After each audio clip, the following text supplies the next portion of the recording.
Next on Worcester News tonight, picking up the pieces. A 3-alarm fire in Auburn destroys an American Legion post. Plus, the city's focusing on downtown revitalization.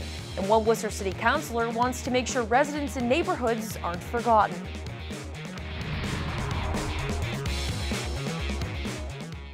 Good evening and thank you for joining us. I'm Anna Botari. A Worcester City Councilor is proposing a plan to help repair the city's potholes and sidewalk issues. District 1 Councilor Sean Rose is asking the city to use funds for a neighborhood revitalization plan. And while the city works to redevelop downtown, Rose wants the city's neighborhoods to get the needed attention. Our Cam Jandro is live in Worcester tonight with more. Cam?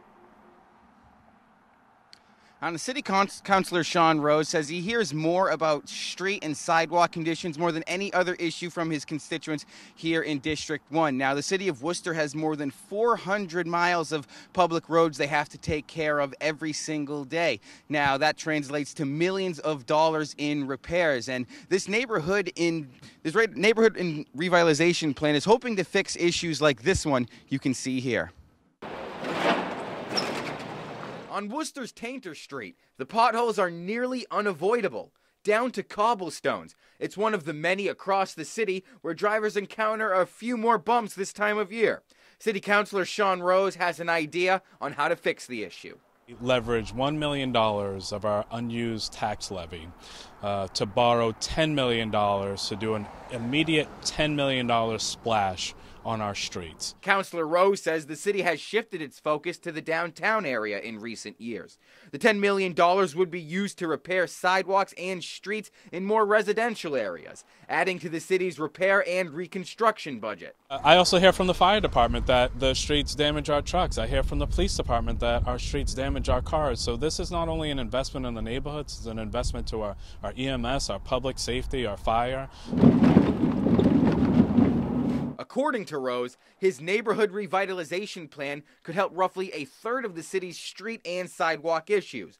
For some drivers, the condition of Worcester's roadways is something they're always thinking about. We're the people who are driving this economy.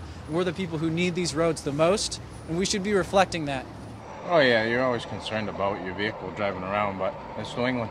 Rose says the proposal does include an increase in property taxes, but carries an immediate payoff. So you'd be looking at $130 or $160 over the course of the next 10 years in order to get this $10 million splash into our neighborhood.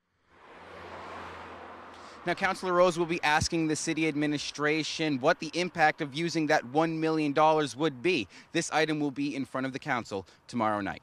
Live in Worcester tonight, I'm Cam Jandro, Worcester News Tonight. Firefighters on scene of a multifamily home on May Street this afternoon, displacing 5 residents. According to District Fire Chief Robert Courtney, firefighters arrived to find smoke coming from the building and people running outside. He says the 2-alarm fire started in the front of the building on the 1st floor, and the challenge to firefighters was the building's size. It's a large building, whereas most 3-story buildings have 3 residences. This one was a 3-story, 6-family, so there was a concern to search the building quickly to make sure there were no other occupants trapped inside. The cause of the fire is under investigation. A 3-alarm fire left the American Legion post in Auburn a total loss. The building didn't have any sprinklers. It had been in town for more than 50 years and was a popular spot where veterans gathered. Our Rosalind Flaherty has more.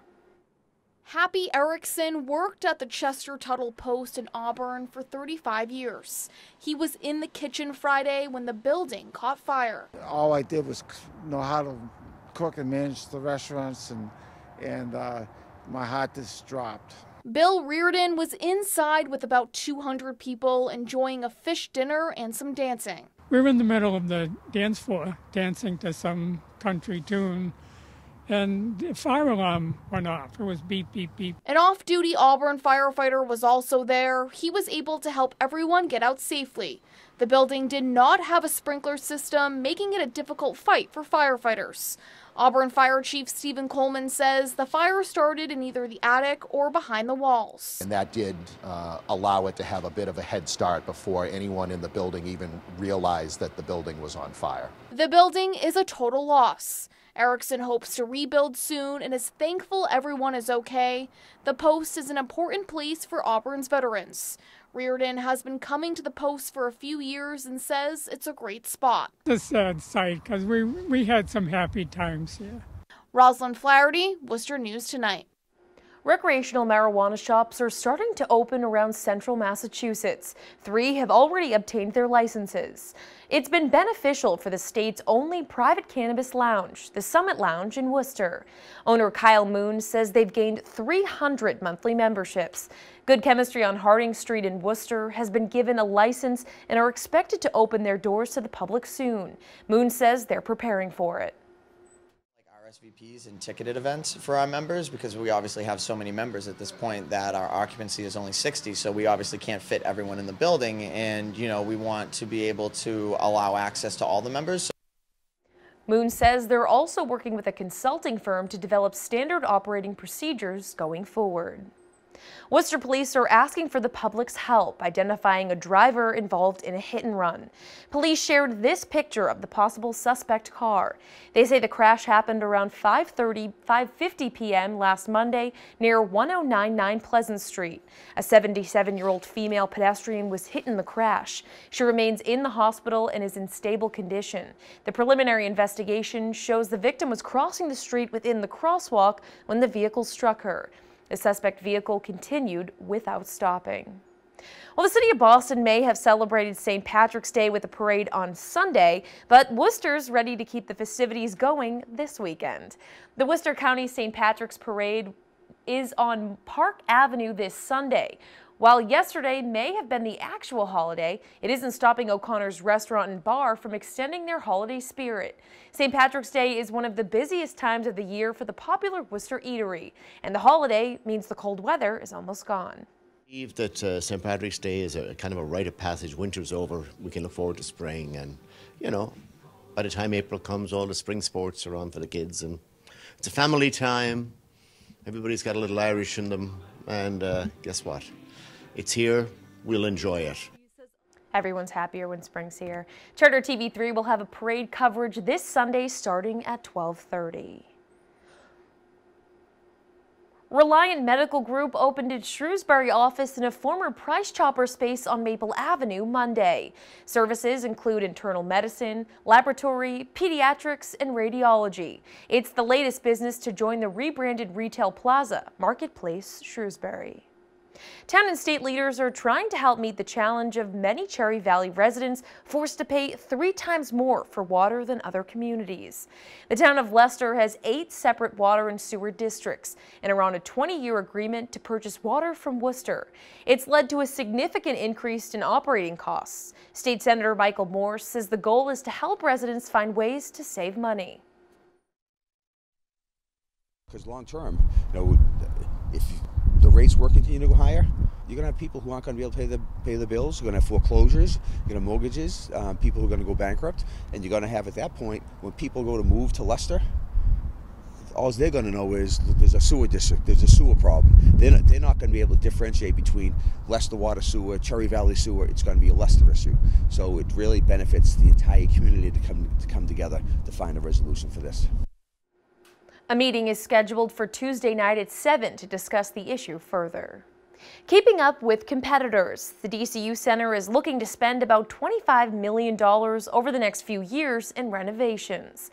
The DCU Center expects to spend at least $25 million and as much as $37 million in the coming years. The money will come from a special tax surcharge on properties in a district surrounding the facility, including hotels, meals, and retail sales. General Manager Sandy Dunn says renovations will address general wear and tear, as well as a new sound system and electrical vault in the arena. We also need to just stay competitive. It's a very competitive market in New England, so we need to do these improvements to stay competitive in the same way you would continue to improve any piece of real estate you might have. The DCU Center hosted the NCAA Men's Hockey Regional most recently in 2018, and it's been since 2005 since it hosted the men's basketball tournament. Making history, a huge victory for the Worcester Tech boys basketball team this weekend as they win the Division IV state championship.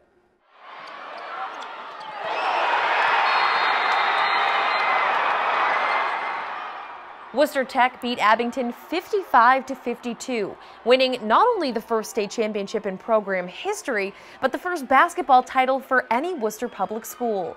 Tech finished their season 26-2. Kevin has highlights and reaction a little later in sports.